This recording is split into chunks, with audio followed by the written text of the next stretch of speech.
अगर इंडिया का यूथ ये कहे कि भाई हमको इंडिया की पॉलिटिक्स में इंटरेस्ट नहीं है, तो ऐसे कैसे चलेगा? क्योंकि आप क्या हो? आप फ्यूचर हो, और फिर आप बात करते हो कि भाई इंडिया के पॉलिटिशियंस अच्छे नहीं है, करप्ट है। अब जब आप इंटरेस्ट नहीं लोगे कि इंडिया का पॉलिटिशियन कैसा होना चाहिए, आपको पता नहीं है कि वोटिंग कैसे पड़ती है, आपको पता नहीं कि इंडिया का पॉलिटिकल सिस्टम क्या है, तो आप वोट करने भी नहीं जा रहे हो, और फिर आप कह देते हो, आप कैसे किस मुंह से कह देते हो कि भाई इंडिया का पॉलिटिकल सिस्टम पूरा करप्ट है, इंडिया के पॉलिटिशियंस करप्ट है, जब आप खुद करप्ट हो एक तरीके से। आप क्या करने नहीं जा रहे हो? वोट करने नहीं जा रहे। सिंपल चीज क्या है कि आपको भी क्या करना पड़ेगा?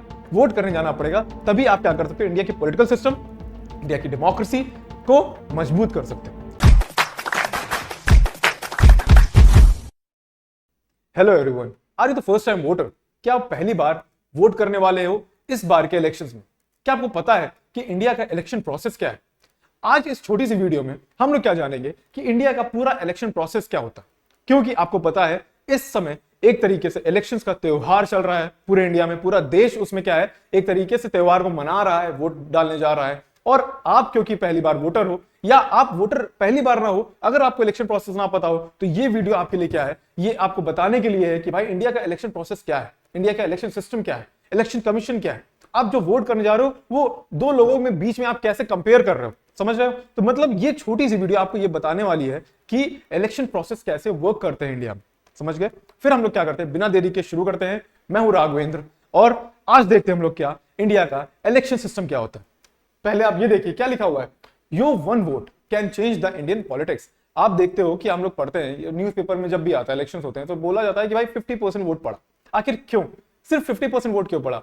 आपने देखा है कई रिपोर्ट्स हैं, कई बार ऐसा पूछा जाता है कि ऐसा पढ़ा गया है, जाना गया है कि भाई जब ये जो आपके बड़े सिटीज हैं, मेगा सिटीज जिसको बोलते हैं ना, मेट्रोपोलिस सिटीज, वहां के यूथ से पूछो, सिंपल बात करो कि भाई आपको पता है कि इंडिया की पॉलिटिक्स कैसे चल रही है, वो सीधे बोल देता है कि भाई we are not interested in politics. पर आप कैसे बोल सकते हो आप इंटरेस्टेड नहीं हो पॉलिटिक्स में? भाई आपको पता है आप वोटर हो, राइट? आप वोटर हो, आपका एक वोट एक ऐसी गवर्नमेंट बना सकता है जो आपके ऊपर बहुत ज्यादा टैक्स लगा दे। आप समझ रहे हो? मतलब आप 50% वोट दिखा के क्या दिखाना चाह रहे हो, राइट? आपको इस वोटिंग शेयर कितना चाहिए? भाई इलेक्शन कमीशन या इंडिया की डेमोक्रेसी क्या है, क्यों है इंडिया की डेमोक्रेसी तभी सक्सेसफुल होगी जब ये वोटिंग शेयर बहुत ज्यादा बढ़ जाएगा, 95%, 100% हो जाए तब तो बहुत अच्छा है। बट ये 50% वोटिंग शेयर जो दिखा के हम लोग वोट इलेक्शंस करवा रहे हैं, वो क्या है? वो हम लोग के लिए ये तो हो सकता है गवर्नमेंट फॉर्म हो गई, बट क्या वो एकदम वही गवर्नमेंट है जो बननी चाहिए थी? सिंपल चीज क्या है, इसीलिए ये पॉइंट क्या है कि आपका एक वोट क्या कर सकता है, इंडिया की पूरी इंडियन पॉलिटिक्स को क्या कर सकता है, चेंज कर सकता है। अब अगर इंडिया का यूथ ये कहे कि भाई हमको इंडिया की पॉलिटिक्स में इंटरेस्ट नहीं है, तो ऐसे कैसे चलेगा? क्योंकि आप क्या हो? आप फ्यूचर हो, और फिर आप बात करते हो कि भाई इंडिया के पॉलिटिशियंस अच्छे नहीं है, करप्ट है। अब जब आप इंटरेस्ट नहीं लोगे कि इंडिया का पॉलिटिशियन कैसा होना चाहिए, आपको पता नहीं है कि वोटिंग कैसे पड़ती है, आपको पता नहीं कि इंडिया का पॉलिटिकल सिस्टम क्या है, तो आप वोट करने भी नहीं जा रहे हो, और फिर आप कह देते हो, आप कैसे किस मुंह से कह देते हो कि भाई इंडिया का पॉलिटिकल सिस्टम पूरा करप्ट है, इंडिया के पॉलिटिशियंस करप्ट है, जब आप खुद करप्ट हो एक तरीके से। आप क्या करने नहीं जा रहे हो? वोट करने नहीं जा रहे। सिंपल चीज क्या है कि आपको भी क्या करना पड़ेगा? वोट करने जाना पड़ेगा, तभी आप क्या कर सकते हो? इंडिया की पॉलिटिकल सिस्टम, इंडिया की डेमोक्रेसी को मजबूत कर सकते हैं, राइट? तो हम लोग आज देखते हैं क्या है इलेक्शंस क्या होते हैं। इलेक्शन सिंपल चीज क्या है, एक तरीके के प्रोसेस है जिसमें आप क्या कर रहे हो, कौन आपके ऊपर गवर्न करेगा उसकी एक तरीके की बॉडी बना रहे हो, राइट? जिसमें आप रिप्रेजेंटेटिव अपने लीडर्स को चुनते हो, किसके थ्रू? वोटिंग के थ्रू, समझ गए? मतलब आप वोट कर रहे हो, वो चाहे लोकल लेवल पे हो जिसमें आप पंचायती राज की बात कर रहे होते हो, ठीक, म्यूनिसिपैलिटी की बात कर रहे हो, स्टेट लेवल में बात कर रहे हो जिसमें आप विधायकों को चुन रहे हो, जिसमें एमएलएस बोलते हो, राइट? उन सारे एमएलएस का एक हेड जो होता है वो आपका सीएम बनता है। और उसी तरीके से जब आप एक पर्टिकुलर एरिया में क्या कर रहे हो, एमपीस, मेंबर ऑफ पार्लियामेंट को चुन रहे हो, और उनका हेड जो होता है वो प्राइम मिनिस्टर बनता है। सिंपल चीज। तो ये बात है कि आप इलेक्शंस के थ्रू क्या कर रहे हो, अपना लीडर चुन रहे हो। इसीलिए आपको क्या करना चाहिए, अपने वोट्स को बहुत ही ध्यान से देना चाहिए, राइट? फिर हम बात करते हैं क्या कि भाई टाइप्स ऑफ इलेक्शन मेथड की बात करें तो इंडिया में जो इलेक्शन मेथड अभी वर्क कर रहा है, जो रिसेंटली जिसकी हम बात करते हैं, लोकसभा इलेक्शंस की बात करें, राइट? तो लोकसभा इलेक्शन में कौन सा सिस्टम चलता है जिसमें बात करते हैं first pass the post. First pass the post का मतलब क्या होता है, अगर ये एक पोस्ट, तो जिसने इस पोस्ट को पास कर दिया उसी को क्या बोला जाएगा, यानी कि उसको बोल दिया जाएगा क्या कि वही जीत गया, वही विजेता, एक तरीके से विनर हो गया। सिंपल चीज क्या है, इंडिया में ऐसा नहीं कहा गया, कोई एक पर्टिकुलर एक तरीके से कोई लिमिट नहीं बनाएगी कि आपको 50% से ज्यादा वोट पड़ेगा तभी आप प्राइम मिनिस्टर या एमपी बनोगे, ऐसा कुछ नहीं है। अगर फॉर एग्जांपल इंडिया में क्या चलता है, इंडिया में ऐसा चलता है कि अगर भाई 10 वोट्स हैं और अगर आपको 4 वोट्स मिल गए, बाकी 6 वोट्स हैं वो 2-2-3 में बढ़ गया या 2-2-2 में बढ़ गया, तो अगर आपके पास 4 वोट है, भले ही आपके पास मेजॉरिटी मतलब कि 50% से कम है, बट क्योंकि आपके पास ज्यादा वोट है तो आप क्या बन जाएंगे, आप प्राइम मिनिस्टर या एमपी एमएलए बन जाओगे। सिंपल चीज ये ऐसे वर्क कर रहा होता है, ठीक है? ठीक है, अब ये हो गया। अब इसी तरीके से देखा जाए 2019 की बात है तो ये इलेक्शन कमीशन का एक डाटा है जिसमें बात करा जाए जो पार्टी, जो रूलिंग पार्टी है, उसको सिर्फ कितने परसेंट वोट मिलते हैं? 37.38% वोट मिलते हैं। मतलब आपको पता है मात्र 37.38% पे एक बहुत ही स्ट्रॉन्ग गवर्नमेंट बन जाती है, जिसमें आप देख रहे हो क्या 303 टोटल सीट्स, राइट, 303 सीट्स है। यानी कि आप देख रहे हो कि भाई सिर्फ 37% वोटिंग पे आप क्या पढ़ रहे हो? सरकार बना रहे हो, बहुत ही स्ट्रॉन्ग सरकार बना रहे हो। मतलब यहां पे इंडिया में वो सिस्टम नहीं है जिसमें आप बात कर रहे हो कि एक पर्टिकुलर एक मार्जिन है जिसको क्रॉस करने के बाद ही आप क्या करोगे? जीत पाओगे। मतलब अगर आपके पास बाकियों से ज्यादा वोट है, भले बाकी वोट क्या हो गया हो, डिवाइड हो गया हो, या लोगों ने वोट ना किया गया हो, अगर मान लो 4 लोग हैं इस पूरे प्लेस, इस कॉन्स्टिट्यूएंसी में, फिर 4 लोग हैं, एक लोग बाहर आए वोट करने, बाकी 3 लोग आए नहीं वोट करने, जो जिसने एक वोट मारा उसको वो जीत गया। समझ गए? ये सिस्टम है। तो यहां पे क्या होता है, यहां पे आप देखते हो कि जो विनर्स होते हैं, जो आप ये समझो जो आपके जो भी कैंडिडेट्स होते हैं, वो पूरी कोशिश कर लेते हैं कि या तो उनको वोट खूब मिले, या तो उनके अगेंस्ट क्या हो, या तो उनके अगेंस्ट जो आपको लगता हो कि भाई यहां से उनको वोट नहीं मिलेगा, तो वो कोशिश करते हैं वहां के लोग कम वोट डाले। ठीक, तो ये भी एक तरीके का पावर, ये हम लोग नेक्स्ट टॉपिक में देखेंगे कि कैसे पावर्स का इस्तेमाल किया जाता है इलेक्शंस को हैम्पर करने में। बट अभी हम लोग क्या देख रहे हैं कि इंडिया का इलेक्शन सिस्टम क्या है, राइट। तो इंडिया के इलेक्शन सिस्टम में आप बात कर रहे हैं फर्स्ट पास द पोस्ट, जिसमें आप बात करते हो winning candidate need to not to secure majority of the vote, जिसमें जो विनिंग कैंडिडेट है उसको मेजॉरिटी की जरूरत नहीं है, बस उसको ये होना चाहिए कि बाकी सबसे ज्यादा हो, वो ही क्या हो जाएगा? विनर हो जाएगा। दूसरा एक सिस्टम होता है जिसकी बात करते हैं हम लोग, proportional representation of vote, right.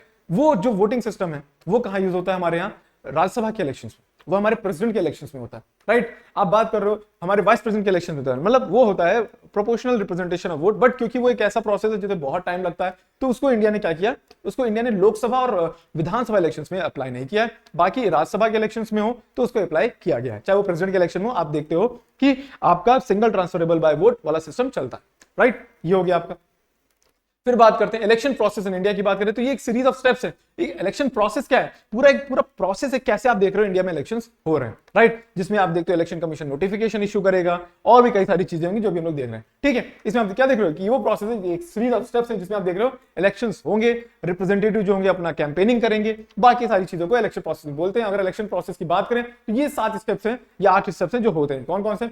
Announcement of election schedule by the election commission of India, notification by issue by Election Commission of India, nomination by candidates, oath by candidates, election campaign by candidates, polling of votes, counting of votes, और आखिरी में constitution of the house, जिसमें आप parliament या state legislative assembly में आप formation करते हो और वहां पे आपका सेशन शुरू हो जाता है। ये सारे स्टेप्स हैं क्या?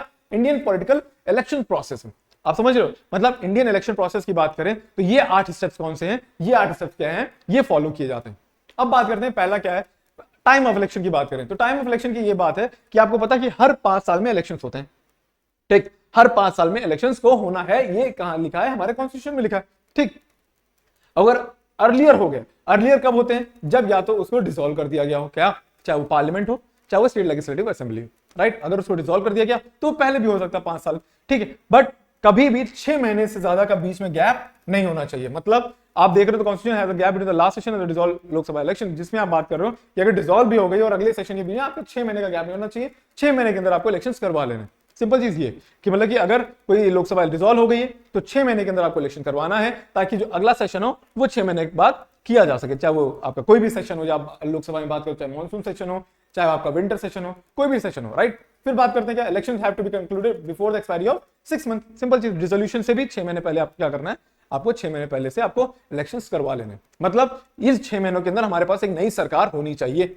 ये बात हो गई, ये होता है time of the elections, right. फिर बात करते हैं constitutional provision regarding the premature dissolution. Premature dissolution का मतलब क्या होता है? अगर 5 साल से पहले मैच्योर, मतलब मैच्योरिटी कितनी होती है गवर्नमेंट की? 5 साल की। अगर प्रीमेच्योर डिसोल्यूशन हो जाता है, 5 साल से पहले डिसोल्यूशन हो जाता है, तो कैसे होता है? सिंपल चीज के, अगर हम बात करें under the provision of constitution of India, constitution of India के आर्टिकल 85 के अंदर देखा जाए कि लोकसभा को क्या कर सकते हैं, प्रेसिडेंट ऑफ इंडिया डिसॉल्व कर सकते हैं, ठीक है, before completion of its 5 years. मतलब 5 साल पहले अगर प्रेसिडेंट चाहें तो डिसॉल्व कर सकते हैं। बट वहां पे आप याद रखना कि तभी होगा जब यूनियन गवर्नमेंट क्या होगी, यूनियन गवर्नमेंट की तरफ से। आप ये समझो कि एक तरीके से यूनियन गवर्नमेंट या आप बोलो काउंसिल ऑफ मिनिस्टर्स की तरफ से ये होगा कि भाई हमारे पास मेजोरिटी नहीं है, तो ये सरकार आप गिरा, डिसॉल्व कर लो, सिंपल चीज। बट जब डिसॉल्व हो जाएगी तो उसके बाद यूनियन गवर्नमेंट के पास कोई पावर नहीं रहती, और आप देखते हो इलेक्शन कमीशन को 6 महीने के अंदर इलेक्शंस करवा लेने होंगे उसके बाद।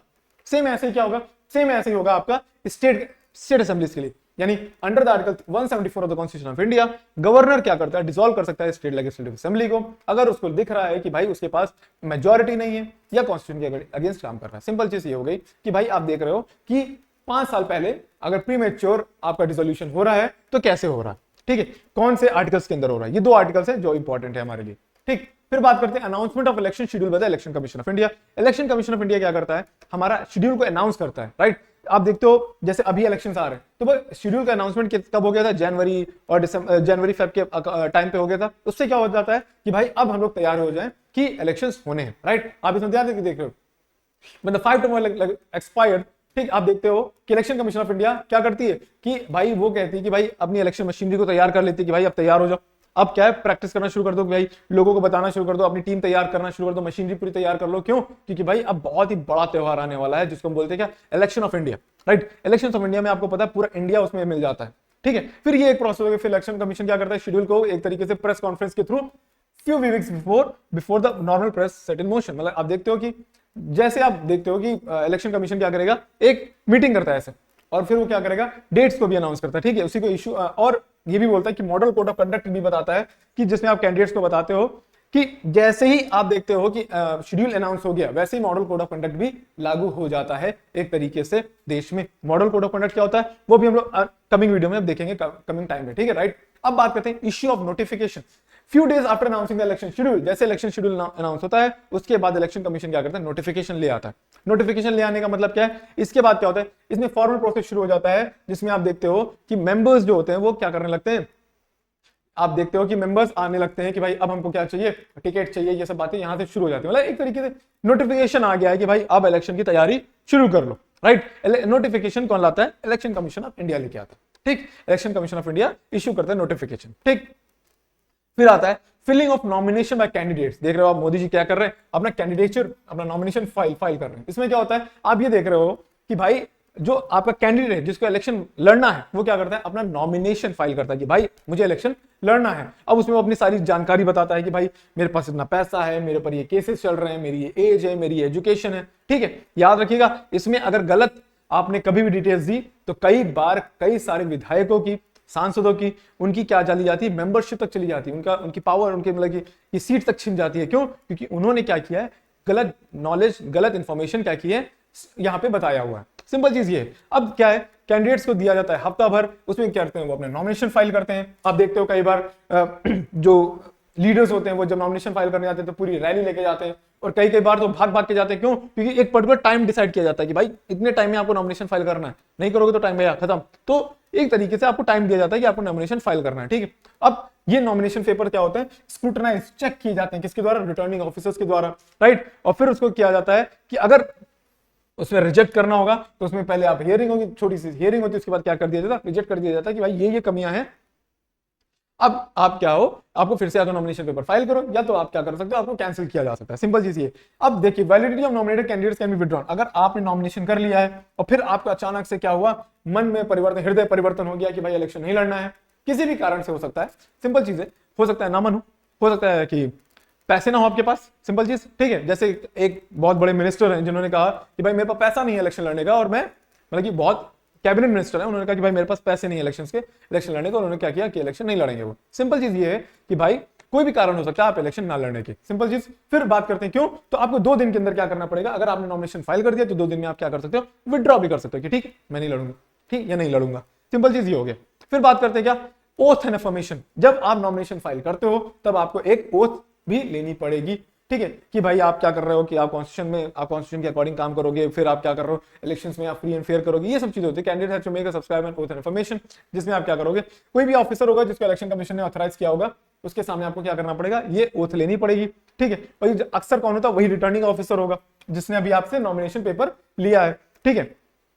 और candidate is required to personally make the oath and information immediately submitting, ठीक है। ये कब होता है, जैसे आप अपना नॉमिनेशन पेपर साइन करोगे उसके बाद आपको ये ओथ लेनी पड़ती है। सिंपल चीज क्या है, आप इंडिया में कोई भी काम करोगे उसके पहले आपको ओथ लेनी पड़ती है, राइट। आप पार्लियामेंट्रियन बनोगे तो आप जब पार्लियामेंट्री में आप जब मेंबर ऑफ पार्लियामेंट बनोगे तब वहां पे आपको ओथ लेनी पड़ेगी, मेंबर ऑफ लेजिस्लेटिव असेंबली बनोगे तब आपको ओथ लेनी पड़ेगी, तो ओथ तो लेनी है, राइट।